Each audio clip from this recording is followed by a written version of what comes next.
오늘은 구약성경 룻기의 책거리를 하는 날입니다. 룻기가 오늘 드디어 마지막 강의가 끝납니다.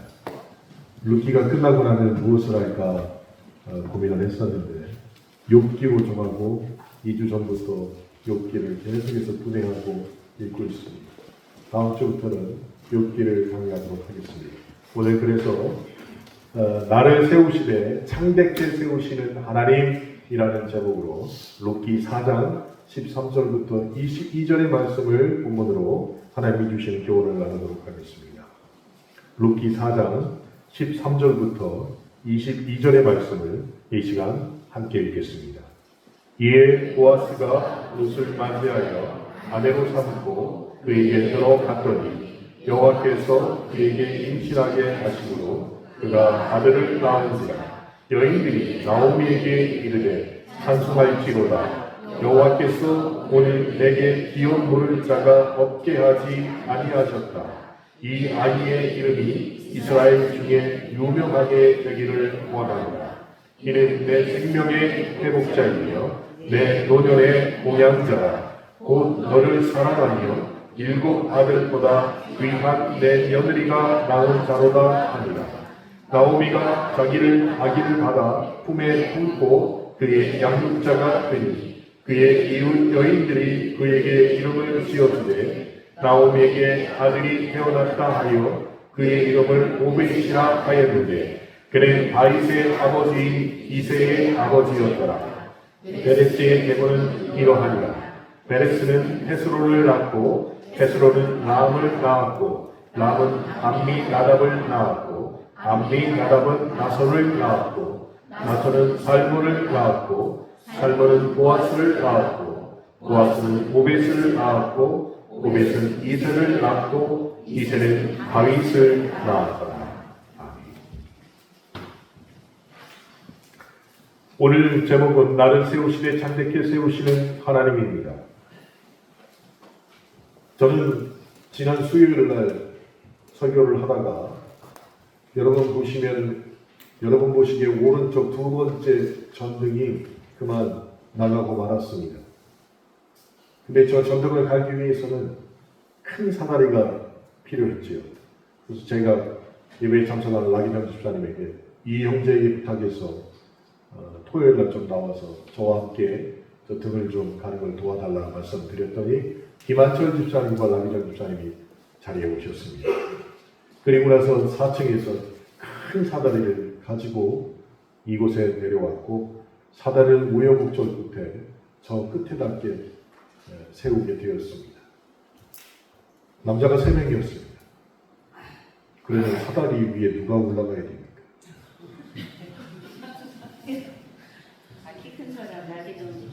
김한철 집사님은 나는 고소공포증이 있었어. 라기준 집사님은 아무 말씀 안 하고 사다리를 붙잡고 계셨습니다. 그러면 남은 사람이 누굽니까? 제가 올라가야지. 뇌 경색으로 흔들리는 제가 가파르게 올라온 사다리를 타고 올라갔습니다. 올라가서 밑에를 보니까 나보다 큰 라기정 집사님이 한참 작아 보이는 거지. 그래서 하나님이 나를 창대케 하신다는 의미가 무엇인지를 하루 전에 경험하게 하셨구나 또 깨닫게 되었습니다. 다음번에 이것이 한 번에 가는 거라 곧 8개의 전등이 나갈 텐데요. 그때 이제 또 가지고 오면 그 다음에 누가 올라가야 될까요? 두 분 다 대답을 안 합니다. 목사님이 올라가시겠죠. 제가 올라가는 게 맞는 것 같습니다. 자, 나를 창대케 하신 하나님. 오늘 짧은 시간 동안 룻기의 마지막 잘 들으시고 이거의 설교가 끝나면 여러분 룻기 1장부터 룻기 4장까지 듣게 되시는 거니까 혹시 모르는 부분이 있다 그러면 다시 밴드에 들어오셔서 찾아서 내용을 들으시면 될 것 같습니다. 하나님은 성경 전체를 통해서 여러 이미지와 여러 얼굴로 성경에 등장하셨습니다. 그래서 하나님은 이러저러한 분이라고 한 단어로 표현하기에는 너무나 크시고 너무나 자유로운 분이 되신다는 것이죠. 그래서 하나님이 이런 분이다 라고 단언해서 말하기가 참 어렵다는 것입니다. 그런데 우리가 성경에서 말하는 하나님의 첫인상 중에 공통적인 첫인상이 있다는 것이, 잘 아시는 것처럼 첫인상은 매우 중요합니다. 그래서 세상의 경험에도 이런 말이 있습니다. 2초간의 판단이 오랜 시간의 이성적 논리 분석보다 낫다라는 세상의 경험도 있습니다. 왜 그럴까요? 첫인상에 모든 것이 결정된다는 것이에요. 첫인상 때문에. 영화 제작자들은 10분만 보아도 그 영화의 흥행 여부를 판단할 수 있다는 말도 있습니다. 2시간짜리 영화인데 앞부분 10분만 보아도 이 영화가 흥행하겠다? 그렇지 못하겠다? 금방 안다는 것이에요. 심지어 심리학자 존 고트먼이라는 사람은 부부의 일상적인 대화 15분 테이프를 듣고 나서 15분의 녹음된 테이프를 듣고 나서 15년 뒤에 이 부부가 행복할지 괴로울지 그 여부를 판단하는데 95%의 정확성을 갖는다라고 얘기했어요. 그러니까 첫인상, 첫 대화, 이것이 매우 중요하다는 것입니다. 물론 첫인상이 모든 것을 좌우하는 것은 아니지만 그럼에도 불구하고 첫인상은 매우 중요한 것이 분명하다는 것이죠. 하나님의 여러 얼굴 중에서 처음 우리에게 다가오신 하나님의 이미지는 무엇일까요? 그 공통점은 바로 축복하시는 하나님이십니다. 하나님이 천지 만물을 창조하시고 반복하고 계시는 말씀이 있었습니다. 언제요? 천지 만물을 창조하신 그 직후에 하나님이 반복하신 말이 있다는 것이에요. 창세기 1장 22절에 이런 말씀입니다. 하나님이 그들에게 복을 주시며 이르시되 생육하고 번성하여 여러 바닷물에 충만하라. 새들도 땅에 번성하라 하시는지라. 복을 주시며 이르시되, 창세기 1장 28절은 이런 말씀입니다. 하나님이 그들에게 복을 주시며, 하나님이 그들에게 이르시되 생육하고 번성하여 땅에 충만하라. 땅을 정복하라. 바다의 물고기와 하늘의 새와 땅에 움직이는 모든 생물을 다스리라 하십니다. 그렇습니다. 천지 만물을 창조하신 이후에 하나님이 반복해서 하신 말씀이 무엇이냐? 복을 주시며 이르시되. 이것이 하나님의 첫 인상이라는 것이에요. 그리고 이 축복이 우리에게 지금도 계속되기를 우리는 기대하고 있습니다. 인간은 하나님을 떠나는 죄에 빠져서 이 축복을 상실했지요. 그러나 하나님은 인간을 끝내 사랑하셔서 다시금 회복하시기를 시작하셨습니다. 그 회복의 시작이 바로 아브라함을 부르시면부터 시작되었습니다. 하나님이 아브라함을 부르시면서 주신 말씀이 무엇입니까? 창세기 12장 2절 말씀에 내가 너를 큰 민족을 이루고 내게 복을 주어 내 이름을 창대하게 하리니 너는 복이 될지라. 죄로 인해서 끊어졌던 관계를 하나님께서 다시 이으시는데 아브라함을 부르시고 다시 한번 천지를 창조하신 이후에 하신 말씀을 아브라함을 부르신 다음에 다시 하셨다는 것이에요. 너는 복이 될지라. 내 이름을 창대하게 하리니. 그래서 하나님의 이 약속은 다시금 축복을 약속하시는 하나님의 선언이 되는 것입니다. 룻기는 하나님이 보여주시는 이런 축복, 이런 회복, 이런 창대함의 하이라이트가 되는 것입니다. 지난 몇 주간 동안 우리는 룻기를 보았습니다. 룻기 1장에는 남편 잃고 버려진 여인들의 눈물이 나오고 있습니다. 룻기 2장은 눈물 속에 은혜를 갈구하는 여인 룻의 모습이 등장하죠. 3장에서는 하나님이 주시는 축복의 회복을 준비하는 과정이 등장합니다. 그리고 4장은 행복한 결혼식이 나옵니다. 룻기 4장의 결혼식은 신랑 되신 예수님과 하게 될 천국잔치의 그림자가 되는 것입니다. 그렇게 고생했음에도 불구하고 회복되는 과정 이후에 아름다운 결혼식이 있다. 우리가 똑같이 이 세상에 살면서 고생하지만 마지막에는 신랑 되신 우리 주님과 행복한 결혼식을 할 것이다 라는 그 그림자를 우리에게 모형으로 보여주고 있다는 것입니다. 그래서 룻기를 분해해보면 1장에서는 곡하는 소리가 가득했지만 마지막 4장에서는 웃음소리가 가득합니다. 1장에서는 가난에 줄인 배가 보였지만 마지막 4장은 충만함이 보입니다. 1장에서는 무너지는 가정의 이야기가 나오지만 4장에서는 회복되는 가정의 이야기가 등장합니다. 1장에서는 모압에서 남겨주고 버림받았던 사람들이 4장에서는 베들레헴에서 소중한 사람으로 바뀐다는 것입니다. 그러니 1장부터 4장까지 계속해서 이어지는 기막힌 역전을 우리는 반드시 보아야 합니다. 역전됩니다. 그리고 그 참대함을 기억해야 한다는 것이 오늘 본문 13절 전반부에 이에 보아스가 룻을 맞이하여 아내로 삼고라는 구절이 등장합니다.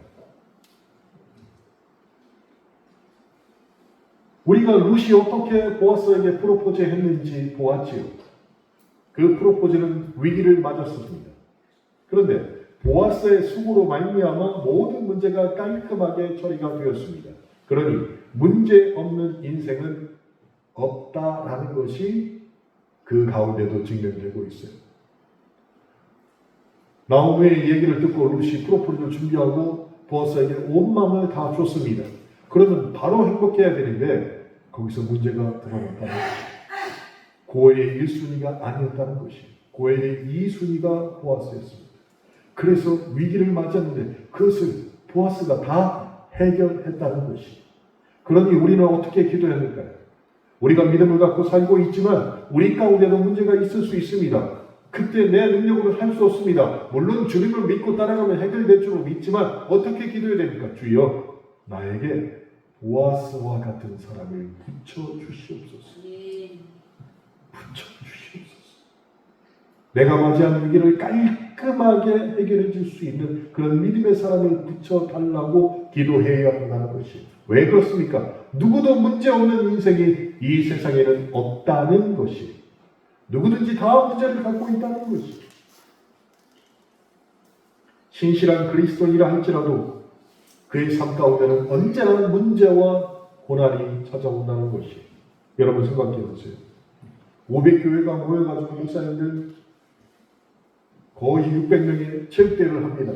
그러면 그 체육대회가 어때야 될까요? 그 전날 아침 7시까지 비가 내렸습니다. 비 오는데 체육대회 할 수 있을까? 신내교연합회 임원들이 그 전날 10시부터 12시까지 같이 기도합니다. 새벽기도 끝나고 나서도 같이 기도합니다. 주여 하늘 문을 닫으사 비를 내리지 말게 하시고 막 겁나 기도했어요. 그랬더니 7시 되니까 비가 멈췄어요. 그러면 모든 것이 아름답게 끝나야 되잖아요. 그렇잖아요.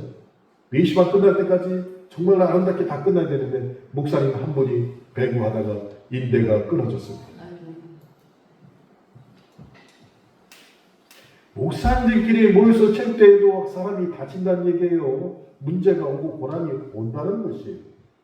그러니까 그때 그 문제를 해결할 수 있는 보아스와 같은 사람이 내 옆에 있기를 위해서 우리는 끊임없이 기도해야 한다는 것이고 그때 주님이 우리의 또 깨달음 주시면 보아스와 같은 사람을 달라는 기도가 깨우치면 내가 누군가의 보아스가 되어야 한다는 것도 깨닫게 될 줄로 믿습니다.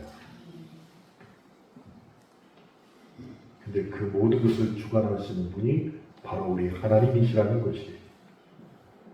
고난이 축복의 축제로 바뀌는 그 기막힌 신앙의 맛을 알게 해 주시는 분이 우리 곁에 계신 하나님이 되신다는 것을 깨달아야 한다는 것이에요.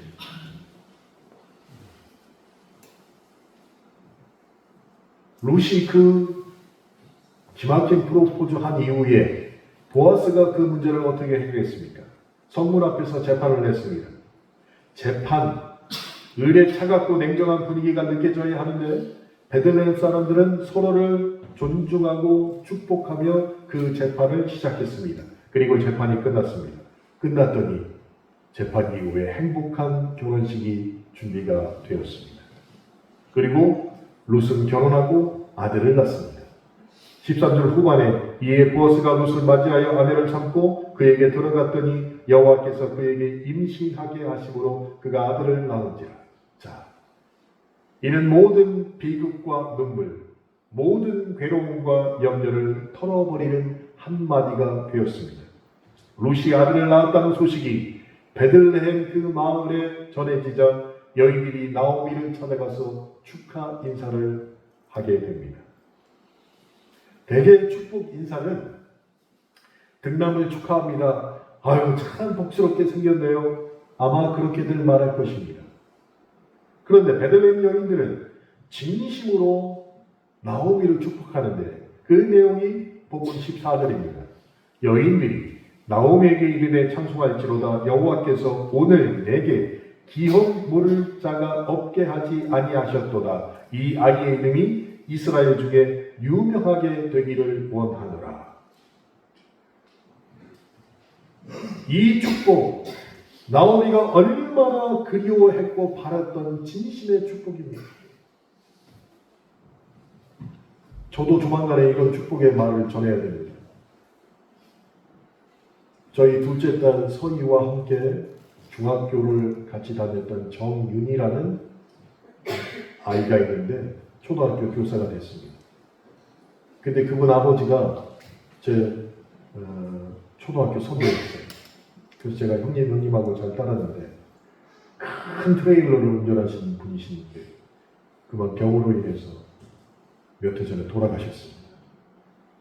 그리고 나서 이 아이가 결혼을 했는데 내일이 출산 예정일이에요. 아마 내일 아이가 나오면 제가 수양딸로 삼았기 때문에 첫 손녀가 나올 것 같습니다. 할아버지가 될 것 같아요. 제가 수양딸로 삼았기 때문에. 그래서 이 축복의 말을 해야 되는데 어떻게 얘기해야 될까? 저도 고민 중입니다. 왜냐하면 사이놈이 마음에 안 들어요. 같은 선생님인데 아주 마음에 안 들어요. 제 마음에 그냥 저걸 다 3대 그냥 주워받고 싶고 그냥 어떻게 하고 싶은 마음 막 굴뚝같이 이렇게 올라오는데 수양딸 때문에 참고 막 꾹꾹 참았는데 그래도 이제 아이를 낳으니까 축복을 해줘야 되겠네. 그 얼굴을 생각하면 그냥 축복의 마음이 확 식어버리니까 아주 고민 중입니다. 근데 여하튼 나오미는 정말로 바라고 원했던 축복의 말씀을 듣게 되었습니다. 여러분, 모진 고난을 겪으면 한 가지 유익이 있습니다. 고난 가운데 유익이 있어요. 그게 뭐냐? 내가 모진 고난을 겪으면 거짓 친구들은 다 떠나버립니다. 그래서 고난을 통해서 진짜 친구만 가려지게 되는 것이에요. 다 떠나버려요. 진실한 친구라고 여겼던 사람들이 친구가 아니었음을 느낄 때의 비애감은 사실 이루 말할 수 없이 비참합니다. 근데 나오미가 모진 고난을 겪을 때 모든 사람들이 떠나갔습니다. 어쩌면 그들이 떠나간 게 아니라 나오미 스스로 마음을 닫아서 자기가 떠났을지도 모르겠습니다. 왜요? 내가 지금 너무 모진 고난을 겪고 있기 때문에 그 모습을 보이지 않기 위해서.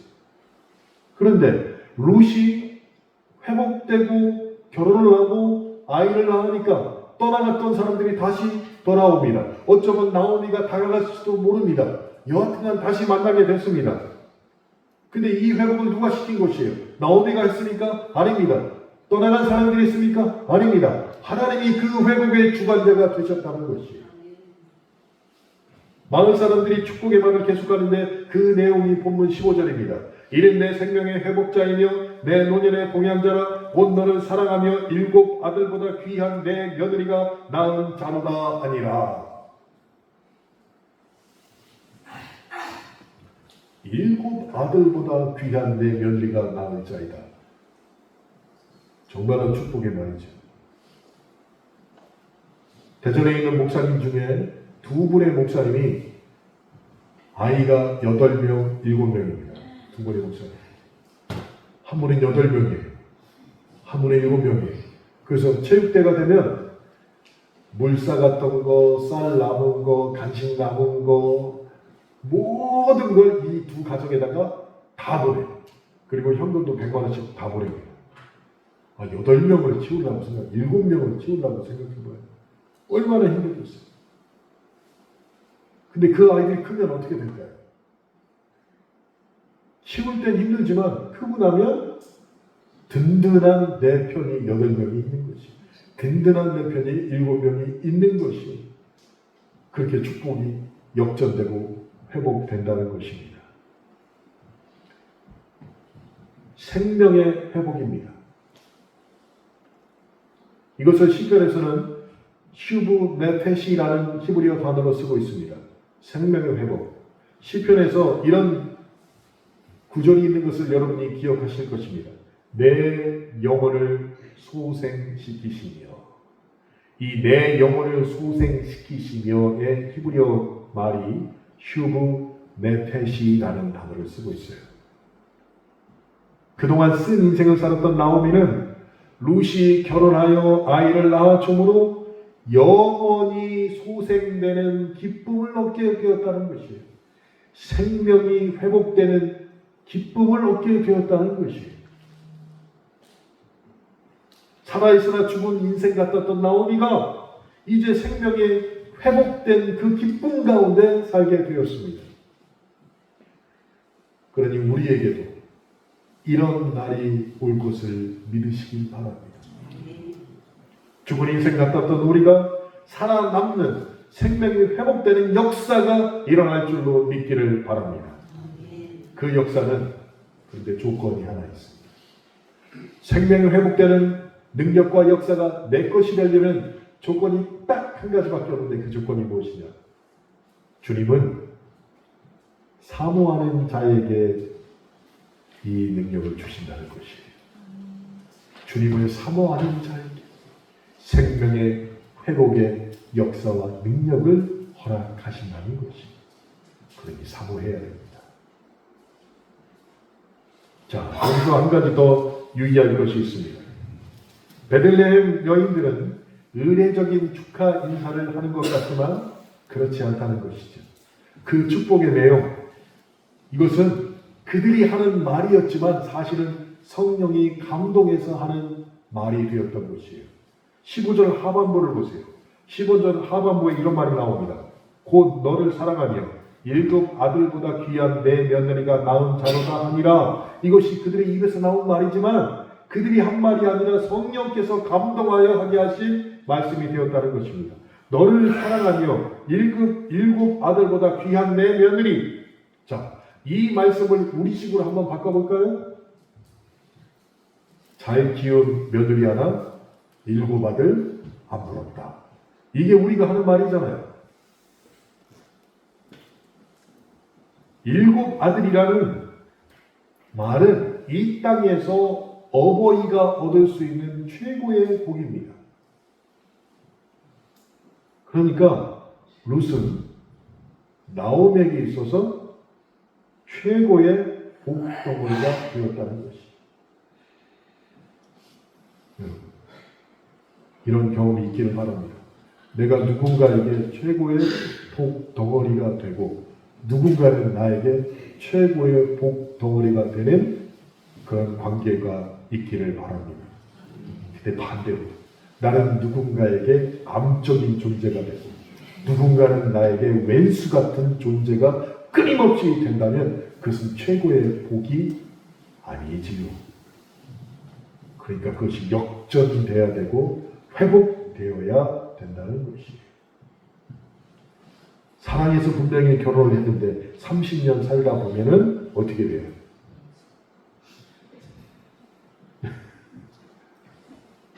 (30년이) 지나도 최고의 관계가 돼야 됩니다. 복덩어리가 돼야 돼요. 복덩어리. 목사님, 우리 남편은, 목사님, 우리 부인은 안적인 존재 바뀌어야 된다는 것이에요. 그것이 믿는 자에게 있는, 사모하는 자에게 있는 능력이라는 것입니다.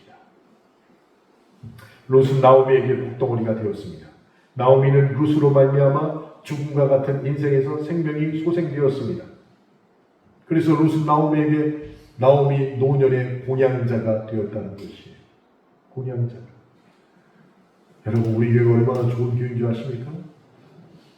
우리 황성민 집사님이 어머니 되시는 김순희 집사님 모시고 이렇게 오시잖아요. 92세시고 이렇게 오시면은 황성민 집사님은 차를 주차하기 위해서 어머니 혼자 차에서 내리셔.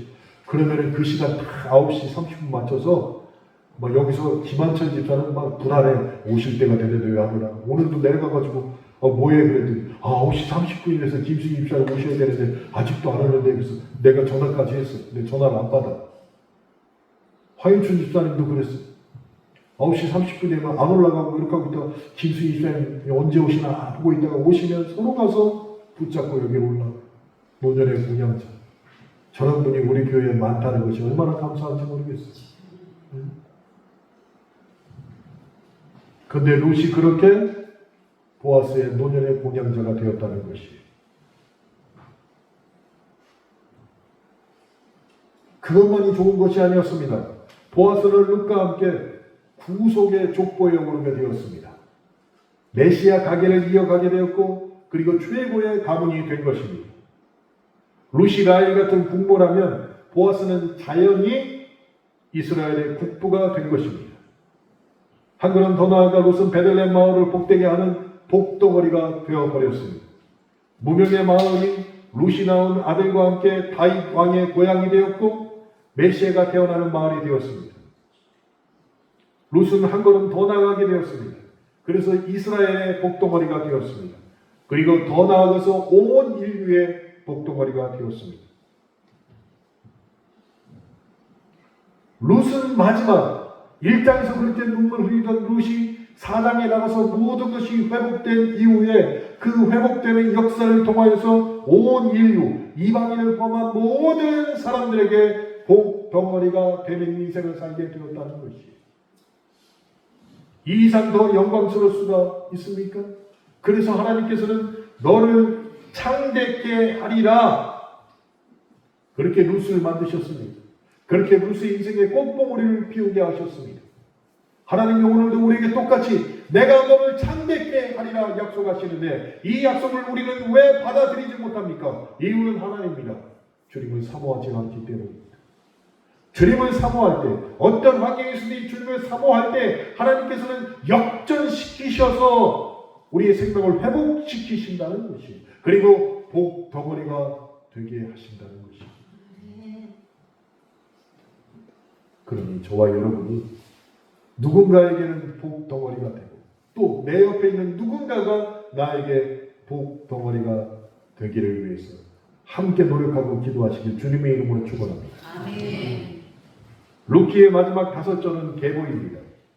계보는 일반적으로 앞부분에 나옵니다. 그런데 유독 이 룻기만은 제일 마지막에 계보가 나오게 됩니다. 그러면은 이게 무슨 의미를 가지고 있는 것일까요?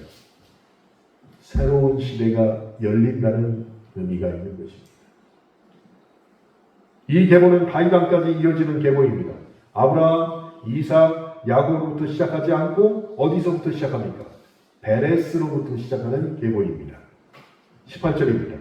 베레스의 계보는 이러하니라. 베레스는 헤스론을 낳고. 자, 하나님께서는 이방 여인 다말이 시아버지와의 관계 속에서 얻은 아들 베레스를 룻기에서는 구원 역사의 중심에 세우셨다는 것이에요.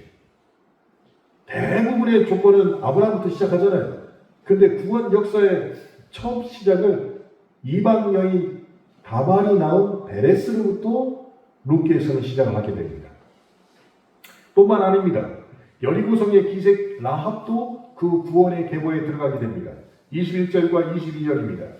살몬은 보아스를 낳았고 보아스는 오벳을 낳았고 오벳은 이새를 낳았고 이새는 다윗을 낳았더라. 보아스의 아버지가 살몬이라는 것을 우리에게 알려주지요.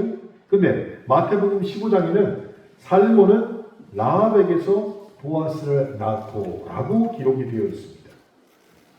그러니 살몬이 누구입니까? 살몬.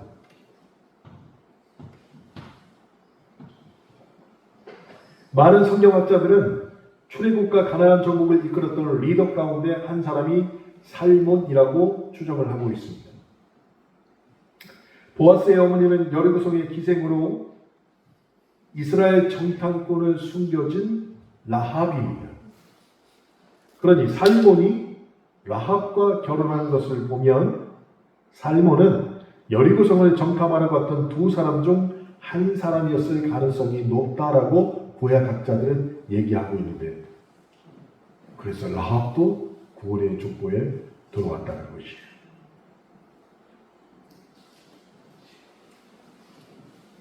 성경은 이 여인 라합이 이방 기생이었다라는 사실을 은폐하지도 않고 숨기지도 않았습니다. 있는 그대로 말하고 있습니다. 그럼 이것은 무슨 의미일까요? 하나님의 구원의 폭이 얼마나 넓은지를 라합을 통해서 보여주고 있다는 것입니다. 그런데 하나님을 믿는 우리는 우리의 편견이 있어요. 아유, 야, 세상 다 구원받아도 저 사람은 안 돼 라고 말이죠. 야, 아유, 가지 마. 근데 여기 뭐라고 되어 있어요? 라합이 누구예요? 여리고성에 있던 이방 기생이었어요. 그 사람이 구원의 족보에 들어온 것이. 그러니 하나님의 구원의 폭이 얼마나 넓은지를 지금 보여주고 있다면 우리가 편견을, 구원에 있어서는 편견을 버려야 한다는 것이. 하나님께서는 이방 여인 다말이 시아버지의 관계 속에서 얻은 베레스를 구원의 계보에 룻기에서는 제일 먼저 세우셨습니다. 그리고 여리고 기생과 살몬은 결혼하여서 룻기의 주인공 보아스를 낳고, 보아스는 모압 여인 룻과 결혼하여 다윗 왕의 할아버지가 됩니다. 왜 이것을 계속 다른 성경에 놓고 룻기에서는 강조하느냐? 수치스럽게 살 사람을 하나님의 구원 역사의 중심에 세우셨다는 것을 강조하고 있다는 것입니다. 정말로 수치스럽게 살 수밖에 없는 사람이 하나님을 사모하게 되어서 회개하고 돌아오면 하나님은 그걸로 만족하지 아니하시고 그를 중심에 세우신다는 것입니다. 그를 중심. 그러니 하나님이 구원하시는 그 높이와 넓이의 깊이가 얼마나 큰지 모른다는 것입니다. 그래서 부족하고 약점 많은 우리를 하나님께서 쓰실 수 있게 하신 것이. 그러니 교회에서 혹은 목사가 집사님 이번에 이것을 좀 맡아서 해주십시오. 목사님 그런 얘기 하죠. 그런 얘기하면 나 교회 안 나와. 그때마다 내 마음이 얼마나 무너집니다. 그때마다 나는 얼마나 협박을 받았는지 모릅니다. 첫 번째 뭐 시키면 교회 안 나와. 두 번째 기도시키면 교회 안 나와. 이게 목사에게 얼마나 큰 협박인 줄 알아요. 그럼 나한테 뭐라고 하면 그런 말 하면 나 설교 안 해요. 똑같은 말 하는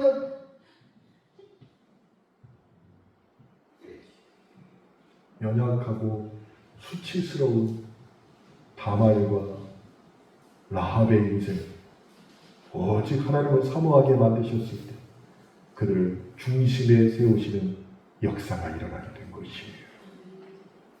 내 능력으로 한 게 아니라 사모한 마음이 크면 하나님이 사용할 수 있는, 우리는 자기가 알아서 커트를 합니다.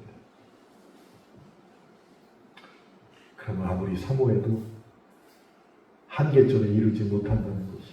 그러니 잘 기억하세요. 잘 기억하세요.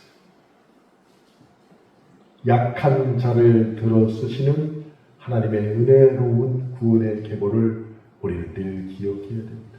그러니 내가 약한 것이 사람에게는 문제가 될 수 있지만 하나님에게는 아무런 문제가 되지 않는다는 것을 반드시 기억하시길 주님의 이름으로 축복합니다. 이제 우리는 룻기의 종착역에 도착했습니다. 룻기의 마지막 구절이 22절입니다. 오벳은 이새를 낳고 이새는 다윗을 낳았더라. 자, 제가 처음에 사사기를 말씀드리면서 사사기와 룻기가 연속으로 이어진다고 설명을 드렸습니다. 예, 맞습니다. 룻기는 사사기의 연속편입니다. 사사시대는 왕이 없었던 시대였죠. 아니, 더 엄격히 말하면 하나님이 늘 왕이셨는데 그것을 거부한 시대가 사사시대였습니다. 이런 상황에서 룻기는 이스라엘의 왕 다윗이 태어났다는 구절로 그 마지막을 맺고 있습니다. 룻기의 마지막 단어가 다윗입니다. 그리고 룻기의 다음 책인 사무엘서가 그 이상적인 다윗 왕을 잘 담아내고 그리고 있습니다. 그래서 사무엘서를 하려고 했는데 사무엘서는 너무 부피가 많아서 욥기 다음에 하려고 제가 계획을 했어요. 룻기는 다윗으로 끝이 나지만 그 다음에 어디로 이어질까요? 마태복음으로 바로 이어집니다. 그래서 룻기가 끝났는데 룻기가 어디서 바로 그 이름이 나오냐? 마태복음 1장 1절에 나오는데 아브라함과 다윗의 자손 예수 그리스도의 계보라 해서 룻기 마지막에 있던 계보가 마태복음 1장 2절로 다시 연이어서 나온다는 얘기예요. 그래서 룻기는 결국 다윗을 거쳐서 예수 그리스도에게로 이어지는 거대한 구원의 이야기의 시작이 된다는 것이에요.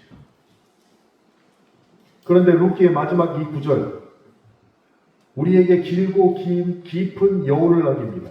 오벳은 이새를 낳고 이새는 다윗을 낳았더라. 왜 길고 깊은 여호를 남기냐면 다윗 이후에 계보가 없다는 것이. 이 점에 유의하시기 바랍니다. 왜 없을까? 제가 곰곰이 생각해 봤더니 닫힌 계보가 아니라 이때부터는 다윗 이후로부터는 열린 계보로 이어진다는 것이. 누구는 누구를 낳고 누구는 누구를 낳았다는 구원의 계보가 어느 시점에 끊긴 것이 아니라 지금도 이어져야 한다는데 거기에 내가 들어가야 한다는 것이 그 계보 가운데 다윗 이후로부터 내가 그 구원의 계보에 내 이름을 넣고 들어가야 된다는 것이. 사랑하는 성도 여러분, 여러분을 낳아준 사람이 누구입니까? 물론 부모님이시죠. 그러면 여러분을 영혼으로 낳아준 사람이 누구입니까? 기억해야 됩니다. 바로 여러분에게 복음을 전해준 사람입니다. 여러분에게 은혜를 끼친 사람은 또 누구입니까? 그래서 그 은혜로 말미암아 나에게 복덩어리가 된 사람은 누구입니까? 반드시 기억해야 됩니다. 그리고 내가 누군가의 복덩어리가 되어야 한다는 생각도 가지고 있어야 됩니다. 그래서 다윗 이후로 열린 계보 안에 누구는 누구를 낳고 누구는 누구를 낳고의 내 이름과 내게 복음을 전해준 사람과 내가 복음을 전한 사람이 동시에 들어가 있어야 한다는 것이. 동시에. 그래서 믿음을 가진 이후에 우리에게 한 가지 허락된 염려가 있습니다. 그 염려가 무엇이냐? 나에게서 구원의 계보가 중단되면 어떡하지? 하는 염려를 우리가 가지고 있어야 된다는 것이. 다윗 이후로 닫힌 계보가 아니라 열린 계보가 되었는데 나에게서 구원의 계보가 중단되면 어떡하지? 하는 염려가 우리에게 있어야 된다는 것이에요. 그래서 복음을 계속 전해야 한다는 것입니다. 그래서 누군가를 주님의 제자로 내가 만들어야 되는데 그 사람의 내가 복 덩어리로 다가서야 한다는 것이에요. 룻기 마지막은 그렇게 우리에게 도전을 주고 마치고 있습니다. 진정한 창대함이 무엇인가? 나를 통해 구원과 전도, 선교의 역사가 이어지는 것이 하나님이 우리에게 바라시는 진정한 창대함이라는 것입니다. 그래서 다윗 이후의 계보를 저와 여러분이 써 내려가야 한다는 것이. 좋아요. 제가 이번 체육대회를 준비하면서 콘서트를 하면 어떨까라고 생각하고 다윗과 요나단의 황국명 목사님을 초청을 했습니다. 그래서 점심시간에 30분 동안 이분이 콘서트를 했어요. 그분의 대표곡 여러분 아세요? 다윗과 요나단 하면 떠오르는 곡 아세요? 힘을 내세요, 힘을 내세요, 주님이 함께 계시잖아요. 요한의 아들 시몬아. 11월 달에 우리 교회 모시기로 했습니다. 오후 예배 때 제가 설교를 아주 짧게 하고 1시간 동안 찬양 집회하기로 얘기가 됐습니다. 11월 달에 빠질 사람은 없어야 됩니다. 목사님 오후 예배 몇 명 참석하십니까? 내가 자신있게 70명이라고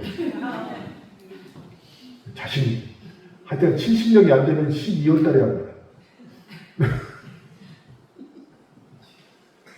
그런 얘기 참 들어보니까 너무너무 감사하더라고요. 다윗과 요나단. 본인이 다윗이래요. 요나단은 일찍 죽었기 때문에 본인이 다윗이래요. 그분 찬양 들으시면서 그분 고백 들으시면서 우리가 기억해야 될 것은 구원의 계보가 나에게서는 결코 닫혀서는 안 된다. 하나님이 나를 창대케 하시리라 라는 확신 가운데 믿음으로 복음을 전하는 저와 여러분이 되시길 주님의 이름으로 축원합니다. 기도하겠습니다.